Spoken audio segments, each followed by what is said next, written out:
আজ তোমাকে একটা কথা বলি, শোনো। এই যে আমি সারাদিন পর যখন অনলাইনে আসি, এসে দেখি তুমি অনলাইনে আছো, কিন্তু আমাকে কোনো মেসেজ বা কল দেওনি। জানো, তখন বুকের মধ্যে একটা ব্যথা অনুভব করি। এটা ভেবে যে এতটা ভালোবাসার পরেও এখন কি আমার কথা তার আর মনে পড়ে না। তখন আমার মনে পড়ে যায় সম্পর্কের প্রথম দিনগুলোর কথা। কতই না কথা বলতে আমার সাথে। 1 ঘন্টা কথা না বললে ইনবক্সে কত শত মেসেজ জমা হয়ে যেত। আর এখন দেখো, সে শুধু আমি আগের মতো রয়ে গেছি। সে আগের মতো একইভাবে তোমাকে কল মেসেজ দিয়ে যাই, কিন্তু এখন আর আমার সাথে কথা বলার তোমার সময় হয় না। জানো, অনলাইনে আসার পর আগে আমি তোমার আইডির মধ্যে ঢুকি।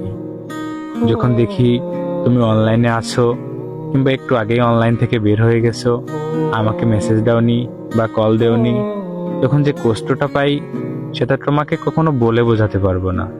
তখন নিজে না চাইতেও চোখ দিয়ে পানি বের হয়ে যায়। একজন এদিকে তোমার সাথে কথা বলার জন্য তৃষ্ণায় মরে যাচ্ছে, আর ওদিকে তুমি অন্য মানুষের সাথে হাসি খুশি দিন কাটাচ্ছ। এজন্য তোমাকে একটা শেষ কথা বলবো, যদি ভালোবাসতে না পারো বলে দিও। সব কষ্টগুলো একসাথেই পাই। এভাবে তিলে তিলে জীবনটা নষ্ট করে দিও না।